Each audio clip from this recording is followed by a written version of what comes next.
Welcome to Patty's Place, a place where we'll talk about grief, dementia, and caregiving. I started this podcast in honor of my mom, Patty, who passed away from dementia about 2.5 years ago. So I want this to be a place where you can feel like you're not alone and learn some good things to help you through this struggle. So grab your cup of tea, your cup of coffee, if you're having that really bad day, a glass of wine, and let's get started. So today I'm excited. We are talking to Dr. Fred Rouse. He has spent 40 years inside the financial services industry as a certified financial planner with a PhD in taxation. But in 2022, he voluntarily gave the credential back. He's also a 9-time best-selling author and a Vietnam-era Coast Guard veteran who spent 3 years running search and rescue. But today he teaches people over 50 how to recognize when someone is not on their side, and he works with families dealing with the part of dementia and grief nobody warns them about, which is what happens with the money. So, welcome, Dr. Fred. I appreciate you having me here. Yes, this is a very, very good topic because it's very overwhelming. Dementia itself is overwhelming, but then you got to deal with all that financial part. So let's start with, so you spent 40 years in financial services and then you gave the credential back. What did you see that made you walk away?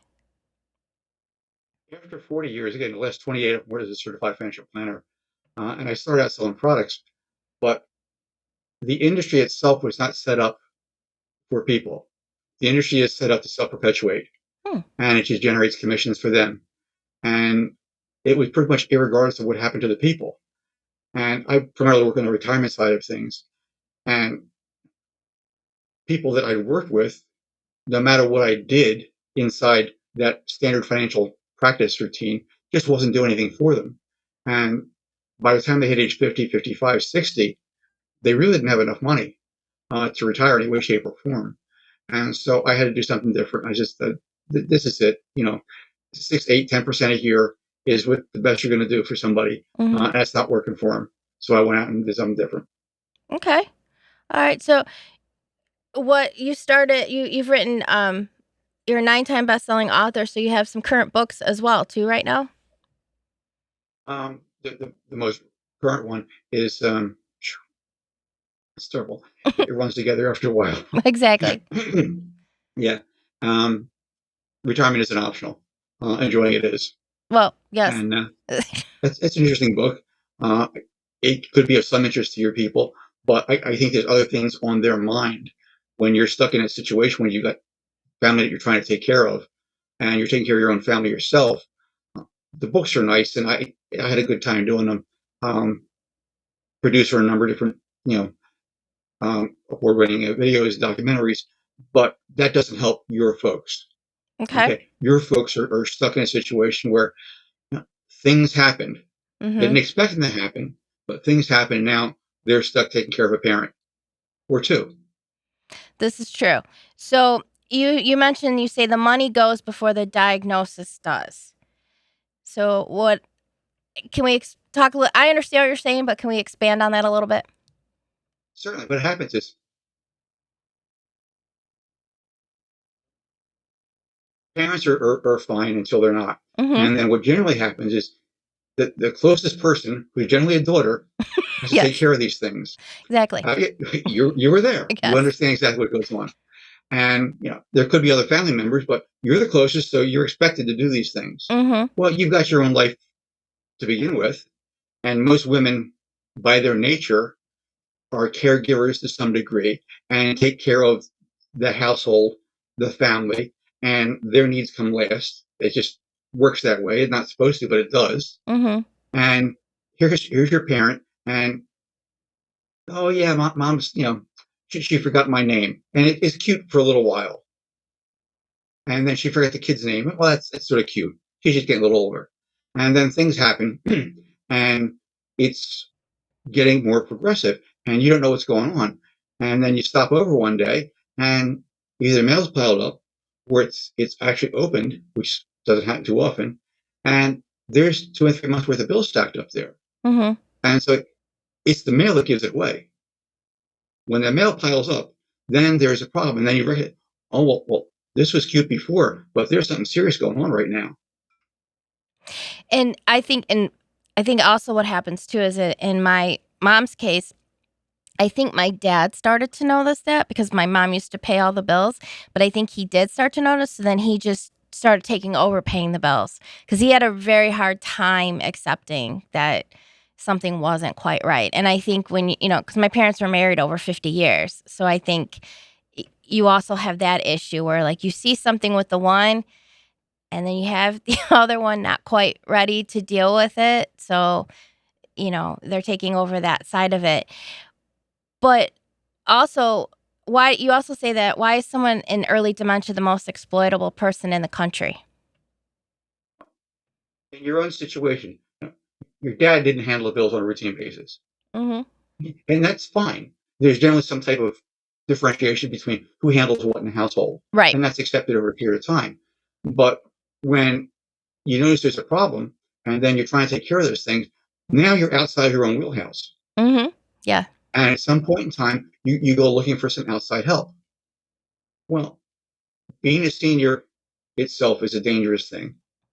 Yeah. Being a senior in these days, okay, is dangerous because what happens is, you did everything right for 30, 40 years, and now here you are at age 50, 60, 65, 70, 75, and the money is not really there the way everybody told you it was going to be there. So you're already cutting back some on your lifestyle. And then because of that, okay, money is not my thing. I need some outside help here. And so you go looking and you look for advisors basically. And you don't want to burden your family with those things. So you check out advisors. Well, the industry is really, really interesting in that when you're at that age group, they're the easiest ones to sort of persuade. And they're not necessarily working on your best interest. Again, Mhm. they're working in their interest. Mhm. And that tends to be a little bit of a problem. And you're stuck in a house and you're stuck with your loved one who's trying to take care of things that are outside of the wheelhouse to begin with. And you're really not certain. And you feel shame, you feel guilt. Okay. Well, I was doing all this stuff before, and now my poor spouse has to take care of these things, and they shouldn't have to do those things. And then here you are as a child walking in, and God, I didn't want any of this stuff to happen to my folks, but now it is. Now what do I do? And all of a sudden now they're really, really exposed to outside people that they would not normally see at all.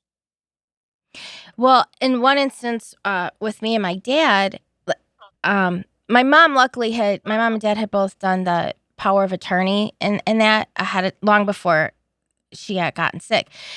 So my dad and I were at the bank, and we were like trying to figure out stuff because my mom was on my account just as a name, and of course my mom and dad shared an account, and I was on a few of the accounts just because they want it in case of emergency type of a thing. Well, we were going to do, I forget what exactly it was. We didn't know if we should take her off of the accounts or not. And they were like, "Well, we need to talk to her." And we brought the power of attorney at the bank, and I'm sitting there and I'm like, "She has dementia." And I was like, I could sit right next to her and tell her exactly what to say. She does not understand. And they were like, "Well, we still need to talk to her to protect her." And I'm like, so my dad and I were like, "Okay, just forget it. We'll just leave her on the account." It was so frustrating, you know? Everybody's got their own little things, Yeah. and they think they're working to protect somebody, and they're really not. No. They're there to protect themselves. Right. Uh, and to get somebody off an account, it's a challenging thing. And if she's there and nothing happens, that's fine. But if she's there and somebody gets hold of her and they get her to sign things, which happens quite often, Right. then there's a problem because the money just disappears. And you don't know about it until after the fact. Right. Yeah, so it is. It's like people think they know what dementia is, but then when it comes to the financial part, they don't understand. Like she was not capable of making any of those decisions with it. So like luckily too, my dad went and updated his will and everything because he didn't want something to like if something had happened to me, she was the first, obviously it went to her and then me, but he put it in there cuz he knew uh if something had happened to me and she was still there, she wouldn't have been able to understand anything. So he moved it, to me on it. He at least he thought about all that because he knew she's not capable of it at the time. there's a lot of last minute estate planning that happens at Yeah. that point in time. And, the wills are fine. If things are in a trust, it's even better because it's easier to change trustees than it is to change a will. Okay. But again, every time you do another legal thing, it involves more outside people and Right. more expenses and more time. Well, you have your own family. Mm-hmm. Okay. You have to take care of your family too. And you want to take care of your folks. You want to help out as much as possible. But your life is always short on time. People don't understand. At age 50 plus, okay, it's not the money, it's the time. Okay. Yeah. Money you can make, but you can't change the time. Right. And that's the biggest thing. What are you going to do with your time? What do you want to do? Okay. How is it best for you to spend your time for you?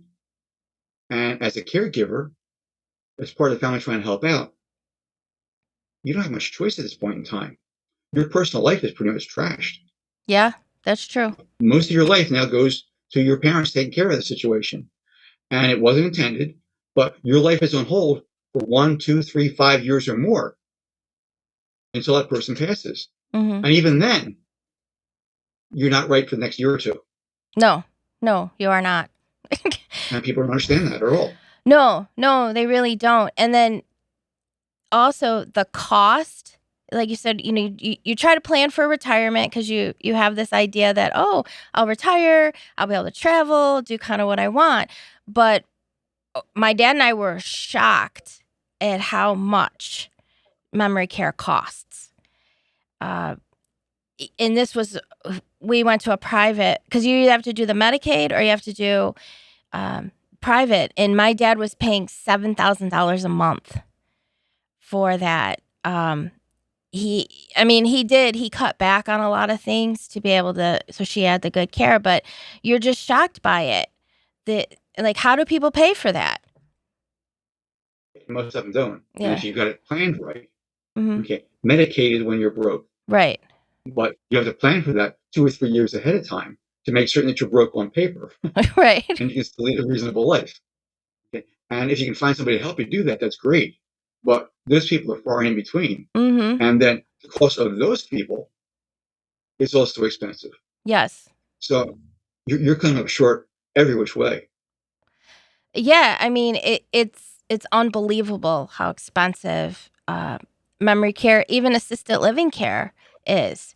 And it's not any cheaper if, some I've had friends where they've brought caregivers into their houses, but they're still paying. So it's still not it, it's not cheap at all to try to take care of And you have a somebody. stranger in your house. Yeah, plus you have a stranger in your Yeah, house. no, I don't. Yeah, and it doesn't always work with dementia either. So, it, so let's say if you have in here that, like, what happens to a widow in the first 90 days, and why does it happen then? Especially if it's somebody who, like, never paid the bills. First, week, 2 weeks is it's terrible. It's rough. Mm-hmm. But all the neighbors are coming over with food. Right. And everything's, they're there to help and support you as best they can. Right. And you're still stunned. You're my Right. parents just died. Okay. And now I got all these people. I mean, I like you, but Yeah. there's too many people. Stay away from me. Exactly. Right? Am I missing this? Right. Right. Because at age 50, your circle is relatively small Right. by choice. Yes. Yes. When you were 20, you know somebody was so crazy until you spent some time with them. Right. But at age 50, oh no, you're crazy. I can tell it. It's okay. Just do it over there. Exactly. Okay. This is my space. Leave me alone. Mm-hmm. But everybody wants to come in and show their condolences and see if they can help, and they really can't help. But it's the thing to do. It's a social thing, and Right. that's okay. But then what happens is 3 or 4 weeks out, all those people disappear now. You're there with an empty house, and you're stunned. What the hell just happened to me? Mm-hmm. My parent just died. Okay, all their bills are stacked up here. Had all these people come over. They messed up my house. Okay, I got to clean up now after all these people trying to help out. Mm-hmm. Okay, and now I'm here. I'm halfway cleaned up. I returned all these dishes and pirates things, but now what the hell do I do? And at that point in time, you're feeling guilty because yeah, you're happy that they're passed to a degree. Right. Okay, and it's a lot of relief. But now, what do you do at that point in time? Okay. And that's the hard part, because now you've got all this free time and your life hasn't come back to you yet. Your Right. life is still on hold. And people that are not there, they just do not understand it. It's a lived experience. It truly is a Unless you live. live that experience, you just do not understand it. No, you really don't understand it because yeah, you're trying to take care of them, and then it isn't just you have that physical part where you're actually there caregiving, but then you have all this other stuff to take care of. Like the finances, like when you start to go through all their things and stuff like that, you may find bills that you can't read. Like what are some of the most important things that somebody should look at to take care of with that if they're trying to take over someone's finances? It's important to track down the statements, obviously. Mm-hmm. And it all starts with the mail. You've got to go through the mail. And you've got the mail on one hand with these pile of things that appear to be due. They may or may not be due because now that person's passed on and may not be responsible, depending on how things are set up. Right. Okay. For past bills. I mean, you got credit card bills, and this person is now passed on. How obligated are you to pay the credit card bill? I don't know. Right. Okay. That's something for you and your attorney to pick up on. Okay. And that's the thing, because you're settling on how much cash is left now. Okay. And it's a big thing. How much liquid cash do you have? Assets are fine, but assets are just that. They're pieces of paper. They say that there's some value there. Stocks, bonds, real estate, lovely things. Mm-hmm. But if you need cash, those things don't help you. You can't go to the grocery store or to the funeral home. The funeral home where took their money because they get the life insurance signed over to them immediately. Right. Right. So they're halfway covered. Right. But you still need things to take care of the rest of the household. What are you going to do with the house now? Right. You still own the house. How much of a mortgage is there? Did they have mortgage insurance on it or not? You don't know any of that stuff. And even with the best laid plans, okay, these things could all be scattered in different places. Mm-hmm. And now you're going through the house, you're going through clothes, you're going through dishes, you're going through old tools, so if it was dad's stuff, okay, where's their stuff at? I'm from an Italian household, and they used to hide money all the time. Always hid cash someplace. Right. So you're going through stuff, and here's a coffee can. There's no coffee in it. There's a couple $1,000s in there. Well, that was interesting. Right. It's part of the thing. Right. And then you get the rest of the family coming over, and I don't know how it was for your family. Okay. My family was interesting when my grandparents passed, and everybody comes in, and they start putting little stickers on things with their name on it. Mm-hmm. They're clearing out the house already. Well, she said I could have that. He said I could have that. And here you are, you're trying to take care of things, and you don't know what the hell's going on. Right. You were there the most. And now the older brother says that he's entitled to this, or the older sister says she's entitled to this, or the younger sister says she's entitled to that. You're the one who's doing all the stuff. They weren't there. Right. Right. They came at the last minute. Okay. And now everybody's got their hands into things. But sorry to say, when there's money on the table, people get ugly. Yes, they do. People don't believe it's going to happen, but it happens every time. If you can set things up ahead of time, that's great. If not, you're trying to clean up after the fact, and those statements mean a lot, because those statements do represent some type of asset that now you have to convert to cash generally. And so it's a really complicated thing to do. And again, people look to outside sources for help. And that gets to be a problem because you don't know who your outside source is going to be. So let's say that they have it, maybe they do some things online. I have a perfect example. My dad has been in and out of the hospital the last few months. And so he pays his credit card. He calls on the phone. And of course, I'm on his bank accounts, but I'm not on his credit card. So they wouldn't tell me the balance because I'm not an authorized user. I understand that, but I'm trying to pay his bill. So it is quite frustrating, or even like to log in to a bank account, I'm still not on his. So, like, what should somebody do when they're trying to take care of these things? Like a credit card, for example, if you're not on the credit card, how do you find out the balance? Because they won't talk to you. You're sort of screwed. Sorry. Yeah. And you know that. Right. Even if your spouse was on a credit card, Mm-hmm. unless you're on the card, they're not going to let you know anything. Right. It's very strange. And when you pay it online, that's great for them. Right. But here you are, the caregiver, you've got no paper trail. Right. You have a bank account. And, oh, yeah, the money went out. For what? Because now they don't want to send out statements anymore. No, It they costs don't. the money to send out statements. So it's all online. So unless you've got all this stuff coordinated ahead of time, Mm-hmm. and you don't know what that ahead of time actually is, No, you don't. that's part of the problem. These things just creep out of nowhere. Mm-hmm. It doesn't happen bang overnight. It just creeps, little things at a time. And you don't notice it until you got a full blown problem. Something's not right, but I don't know what. It'll be okay. Yeah. You do that for a month or 2 months, and then it compounds and gets worse and worse and worse. And then you're sort of stuck. And now it's almost too late to get information from these people, Mm-hmm. your loved ones, basically, to track down every single account that they have is difficult. Mm-hmm. You have to go through their wallet, every credit card that they actually have in their possession. And you look through the drawers where the credit card's there. Okay, that they used once, and then they've got a subscription. They just keep paying, paying, paying. Mm-hmm. They don't know what this thing is for, but they're stuck with a subscription. It's endless. So you got to get all the credit cards, find out who owns what, Mm-hmm. and then is this an online account? In today's world, it's very, very difficult. You got to get with that person while they're still cognizant of what's going on, and then do they trust you that much? Yeah. Yeah, you're their daughter. Yeah, you're their son. Right. But this is my stuff. Exactly. Exactly. Yeah, and they don't want to let go. No, it is hard. And so, like, for my dad's situation, it was either I said, you either have to add me onto the account.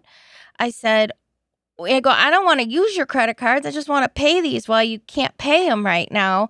I said, or if you're still getting the physical bill, because he likes to get, the physical statement, then okay, I go, then I can write the check. That was okay because I'm on the bank account for it, so it's frustrating. So what does somebody do, like, say, if my if their loved one is passed already, do they have to show the death certificate then in order to pay that? Will that work, or? You might, if they were liable for the bill and they're passed, guess what? You're not liable for the bill. Oh, okay. Oh, okay. But so what You happens? can check with an attorney on that one, and you probably should. Okay. But if they were on the account, there are open bills, they're unpaid, they've passed, Mm-hmm. there's no way for them to collect now. So even if you're say you're the executor of the will, that you're not responsible for that, like, what will happen? You want to check with an attorney on that one to find Okay. out. But for all intents and purposes, those bills have stopped. The Okay. obligations have stopped. Now, if you're the executor, how much are they going to come after you for? They're Okay. not going to come after you, they're going to come after the account. Okay. Okay. So they can't get to him, but do they have an estate there? What's in the estate? How big is the bill? Mm-hmm. And if it's 100, 200, maybe 1,000, $2,000, how much are they going to chase for $2,000? It's going to cost them $3,000 in attorney's fees Right. just to file anything. Mm-hmm. Okay. Is it worth their time or not? Okay. A number of things will drop off. Okay. But it's always good to But check. again, it's important to check. Right. Check with the Again, it all attorney. depends on how the estate is set up. Okay. Because if it's a will, then there are things in the will. If it was a trust, all of a sudden now nothing's in the will because the will is only there to transfer property. So what's the difference between if you said something I'm going to trust as opposed to somebody just writing a will? When I was practicing, Mm-hmm. and I still have a few clients right now, I handed over the entire practice. almost 10, 15 years ago. Just gave it away. Somebody had to work in the past. But I would routinely set up a trust. Okay. And all the assets were placed inside of the trust. Okay. And the trustee would then be responsible to take care of things. They had a will, but the will covered anything that was not inside the trust. And if there's something not inside the trust and I pass, I want it transferred to the trust. Okay. That way, the will was basically a useless piece of paper because there were no assets to transfer. Okay. All the accounts, all the real estate, all the large assets were all already in the trust. Okay. And that's the critical thing because now it's easy to transfer a trustee. Oh, okay. So, Trustee is easy to change. okay. Piece of paper. Okay. It's an internal document. Oh, okay. Versus a will, which is all probated now. Yes. It goes to the county. Everybody's looking at it. Okay. Trust is a very private situation. You've got much more control over a trust. Oh, okay. Those are things people. Much more control. So let me ask you this. So we're talking about the property, and your parent dies, and or your spouse dies, and or I should say your parent dies. We'll go with that one. And the house is in their name. You were not on the deed, but they still owe a mortgage.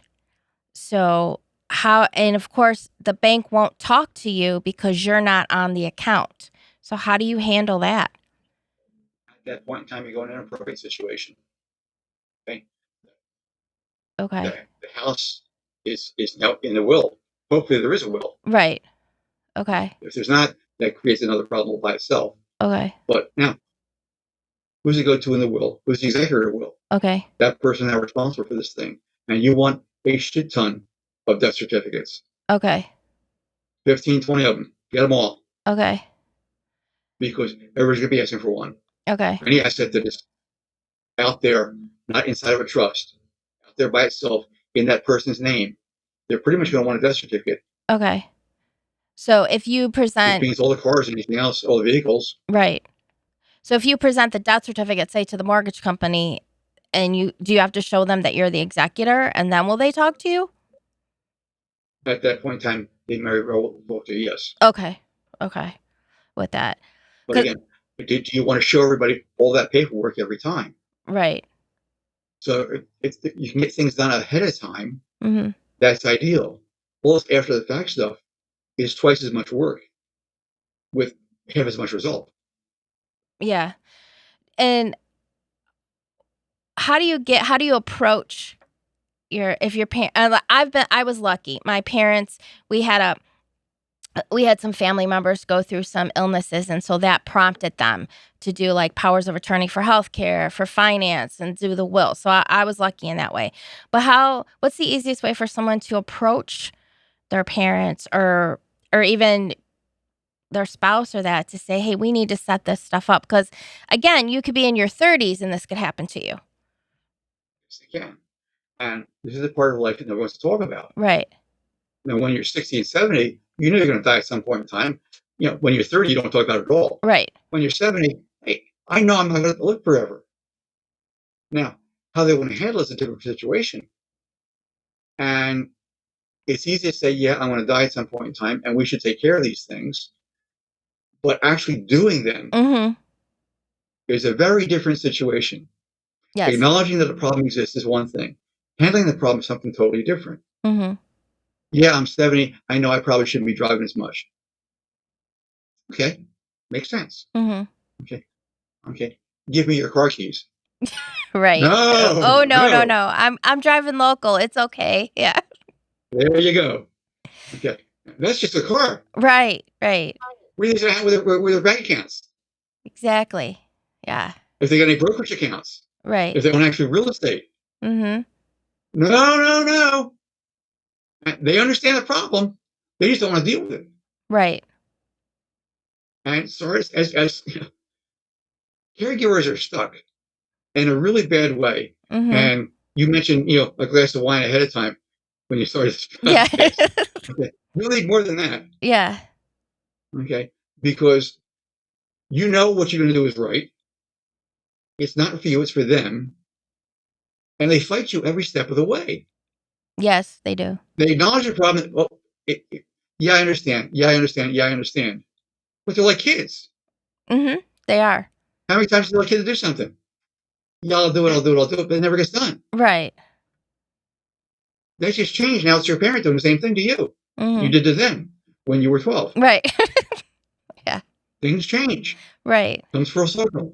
Exactly. So the best thing is if you could try to talk to them. Obviously, to talk before something happens, but a lot of times it doesn't. So then what does a caregiver do? What if they don't have a power of attorney? What can they do then? Okay. You're stuck behind the 8 ball. Okay. Big time. Because outside of physically taking care of them, physically taking care of the household, along with your household and your health to some degree, which is starting to deteriorate quickly because of all the stress. Right. Okay. Now you're playing catch up on a situation where you can't catch up. Okay. If it wasn't fixed ahead of time, your chance of fixing it drop off every day that goes longer. Okay. So what would you This is a time suggest? situation, it's like retirement. If you don't fix it early on, your chance of fixing it later on drop off every day because time is working against you. So Their what health situation is working against them. so what would be the first thing that you would suggest somebody does? Obviously go through their mail and everything, but what can they do if they don't? If they don't want to do anything, Yeah. okay, how badly do you want to do these things, for starters? Okay. Because it would not be the first time a kid had to go in front of a court Mm. and declare a parent incompetent. Okay. That's an ugly thing to do. Yes. I guarantee you, absolutely guarantee, it will raise all hell in the family. Yes. And you'll be the most evil son of a bitch that ever existed. Yes. The devil will be better than you. Right. Right. Okay. And so here you are, you're stuck, you're trying to help. Your parents are fighting you every step of the way, and now you get your family fighting you also. And when you say, okay, you do it, they all scatter. Yes. Yes. They all scatter. Everybody's got an opinion. Everyone want to give it to you, but nobody's want to do anything. Exactly. Exactly. Yeah. Lovely feeling to be it, isn't it? Yeah. So Yeah. what does somebody do then, obviously, after the parent has passed and then there's fighting? If their parent did lay it out and say the money or the house or, they wanted to give it to certain people or that, then what do you do if you're the executor? Understand. Mhm. When there's money on the table, people get ugly, Mhm. especially family. Yes. Especially family. You would never believe it 10 years ago, but after it happens, people get amazingly ugly. And if you're the executor, you want to try and do it as hands off as possible and try and blame it on somebody else. And so you look to bring some outside sources. Mhm. Well, I'd like to do that, but this other person said this. And when I worked with clients way back when, I always told everybody, I work primarily with small businesses, 0 to 6 employees when I was actually working. And I told everybody, look, tell everybody yes, yes, yes. I'll do whatever you want as long as Dr. Chris says so. See, if he says so, no problems at all. Check Mhm. with him first. The aggravation stopped right then and there. Because nobody bothered to check with me. Okay. Because they knew they were going to get a no. Okay. So they quit aggravating the poor person now. Okay. Finding that person who can do that for you, Okay. it's going to be difficult. Okay.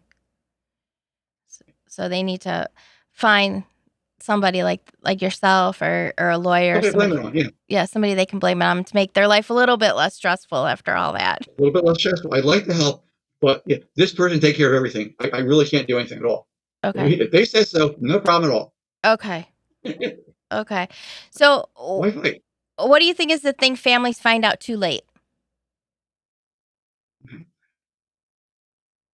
thing they find out really too late is that nobody sees this coming at all. Mm. Nobody saw this thing coming at all. Mhm. It creeps, and a little bit of a creep every day, every month, every phone call. something's just a little bit off. And you don't exactly know what goes on with it. And then when the money gets involved, you're going to try and find some outside advisor to help along the way. I don't do those things at this point in time. Okay, I'm way too old. I'm retired. I enjoy myself. I've got a place in Delaware right by the water. It's lovely. But what do you do as the caregiver now? You want to find some type of outside help. And it's important to do that and to pull somebody in. Okay. And there are tons of people that will call themselves financial advisors. And you want to pull at least one of those people in. They're going to be cheaper than attorneys generally. Okay. They'll give you tons of advice. Not exactly legal advice. Okay. But they'll give you tons of advice. They don't charge you by the hour. But you have to watch these people because, again, if the industry is set up to self-perpetuate. Okay. Are they really working for you or are they working for themselves? And that's a hard thing to do. So it's a hard thing to find. How can somebody protect themselves so that they're finding somebody who's legit and have the legit credentials? What should they look for? Okay. There's a government site, broker check.